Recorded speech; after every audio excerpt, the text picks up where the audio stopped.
महिला प्यास से मरने वाली थी। बोतल में मौजूद साफ पानी को उसने नहीं पिया, बल्कि उसे अपने चेहरे पर डाल दिया। जब तक आखिरी बूंद नहीं गिर गई, वह संतुष्ट नहीं थी। अगले ही पल उसने अपनी जीभ निकाली और लालच से बॉक्स के ऊपर की बारिश की बूंदों को चाटने लगी। इससे उसकी प्यास नहीं बुझी। उसने बोतल में बारिश का पानी इकट्ठा किया। कुछ ही देर में उसे उल्टी जैसा महसूस हुआ, क्योंकि ताजा बारिश का पानी जंग के साथ मिला हुआ था, जो पीने योग्य नहीं था।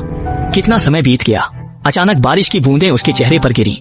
महिला ने आंखें खोली। बाहर भारी बारिश थी और पानी दरारों से कंटेनर में बह रहा था। मीना ने तुरंत खाने का डिब्बा निकालकर बॉक्स पर रखा, ताकि बारिश का पानी इकट्ठा कर सके। जब वह लोहे के डिब्बे से पानी इकट्ठा कर रही थी, ध्यान न देने से रिंग तोड़ दी। इसी रिंग ने ढक्कन खोलने का तरीका सुझाया। उसने कैन ओपनर के सिद्धांत से रिंग पर रस्सी बांधी, दोनों हाथों से खींचा। खींचते हुए दरार बढ़ते ही मीना की ताकत भी कम होती गई, लेकिन रास्ता सामने था। उसने दांत भींचे और शरीर का वजन डाला। अंतिम क्षण में लोहे की शीट आखिरकार खुल गई। मीना की आवाज में हंसी और रोने का मिश्रण था। खुली दरार उसके चेहरे पर जीवन की किरण की तरह चमक रही थी। वह अपने लिए नहीं जी रही थी, बल्कि बच्चे के आने से उसे जीवन की उम्मीद दिखाई दी। वह कंटेनर से बाहर निकली, लेकिन आसपास का दृश्य देखकर वह दंग रह गई, क्योंकि कंटेनर विशाल और अनंत समुद्र के ऊपर तैर रहा था। हालांकि उन्हें बचाने के लिए कोई नहीं आ रहा था। बाहर की धूप और हवा भीतर की नमी से बेहतर थी। बच्चा भी बाहर की हवा पसंद कर रहा था। उसने बच्चे के गीले कपड़े समुद्र में फेंक दिए। वह चौंकी जब देखा कि समुद्र में गिरे कपड़े ने मछलियां आकर्षित की। मीना उत्साहित होकर हाथ बढ़ाई, पर दूरी ज्यादा थी, पकड़ नहीं सकी। तब उसने तरीका सोचा। स्क्रू और लोहे की छड़ से उपकरण बनाया और बार बार समुद्र में फेंकने लगी। पर अनुभव न होने से घंटों बाद भी मछली नहीं पकड़ पाई, बल्कि खुद को थका दिया।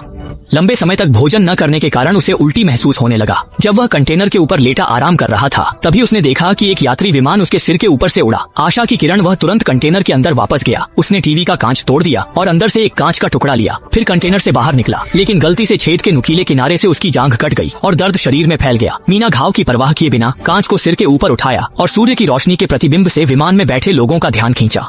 उसने देर तक ग्लास उठाया, उसे नहीं देखा। अगर वह पैर के घाव का इलाज नहीं करता तो जान को खतरा हो सकता था। वह कंटेनर के अंदर गया और घाव का इलाज करने लगा। मदरबोर्ड से हुक निकाला, कुछ घूंट शराब पीकर हिम्मत दी, बाकी शराब जांघ पर डालकर कीटाणु रहित किया। इस दर्द सहना आम इंसान के लिए संभव नहीं था। कीटाणु रहित करने से वह लगभग बेहोश हो गया। घाव को सीना ज्यादा दर्दनाक था। मानसिक संघर्ष के बाद मीना ने घाव को सीने का फैसला किया।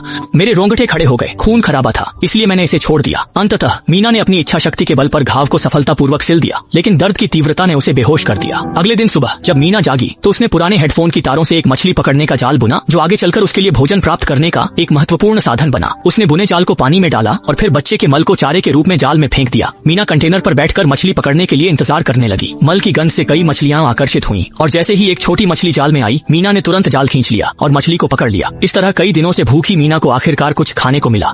यह कच्चा था, इससे उसे अधिक प्रोटीन मिल गया। आने वाले कुछ दिनों में मीना ने मछली पकड़ने के जाल के सहारे बिना